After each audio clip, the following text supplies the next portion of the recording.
So as you guys know, I have been upgrading and making some modifications to the Marin Gestalt X10, which is a beefy gravel bike. And this bike has no problem shredding my local trails or my gravel roads. But I had a company reach out to me the other day and ask me to review something a little unique for a gravel bike. And that company is MRK. This is a manufacturer of all kinds of different suspension and dropper posts and a few other items.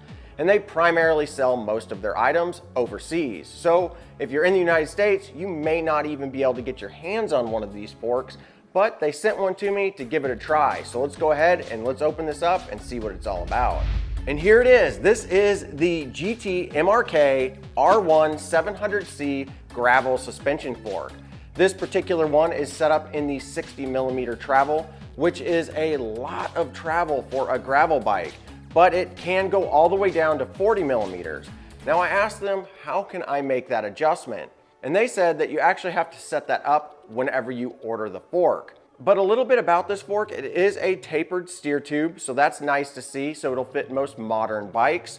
And it is an air suspension, as we could see here, which is really nice because it gives you a lot of adjustability based off of your rider weight. And on the other side, it has a lockout mechanism that you can actually hear some clicking going on in there. This lockout lever doesn't feel the best. It is machined aluminum, so it's not plastic, which is nice to see. But the clicking on this doesn't feel as smooth as, say, a Fox or a RockShox fork. Now, the stanchions are made with a magnesium material, so it does help make this a little bit lighter weight fork. And then on the stanchions, you actually get a nice little gauge right here. I love seeing these. RockShox does this a lot. And that way you can see where your sag's actually at. You can put this nice ring that they put on here, get on the bike, see where the ring goes up to, and then know exactly where your sag's at, and then also be able to see how much travel you used on the ride that you just went out on. Now this does use the flat mount for disc brakes, and it can hold all the way down to a 140mm rotor. Now this does use a standard 100mm wide through axle that you would find on most gravel bikes today. So I guess really the only way that I'm gonna find out if this is a high quality fork is to put it on the bike and take it on some rides. So will this MRK compete with some of the bigger brands out there? Let's find out.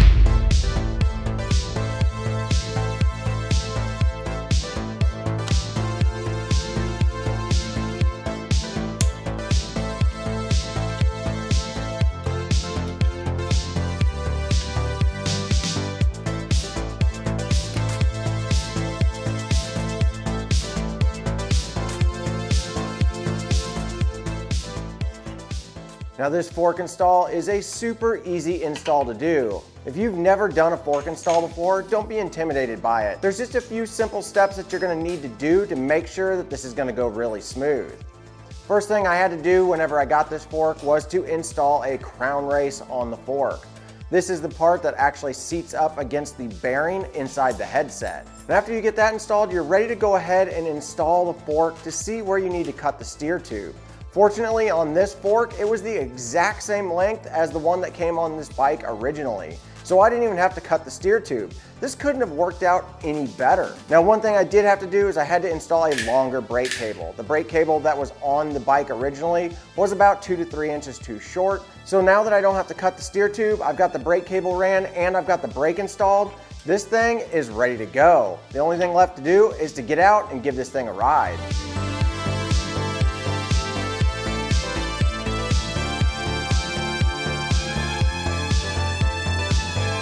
So now that we got this thing fully installed and it looks really good on this bike, let's go ahead and let's just take it out in my backyard and around my local neighborhood to see how this thing performs before we hit up any local trails.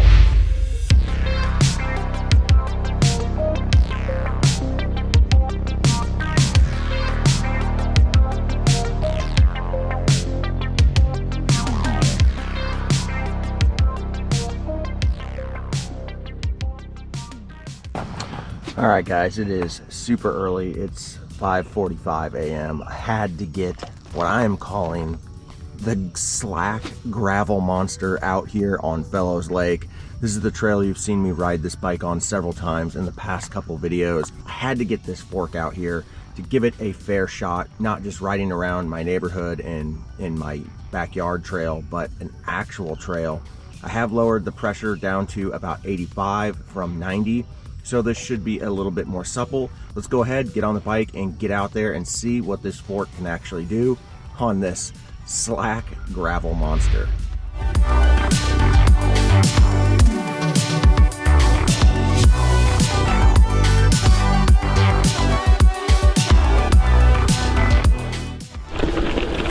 All right, it's gonna be a little bit dark in here, but I've got to report to you guys, 85 PSI is where it's at on this fork for me.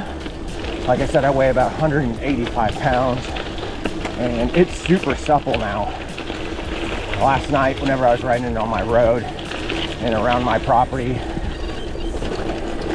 it was not this supple.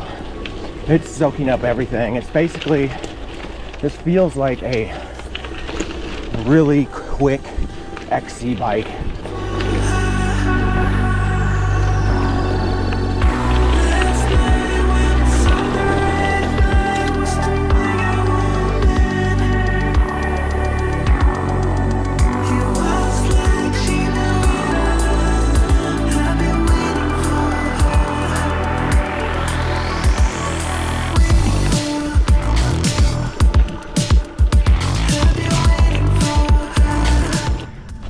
We've definitely used all this travel. Let's put this all the way down. I used every bit of the travel on this fork.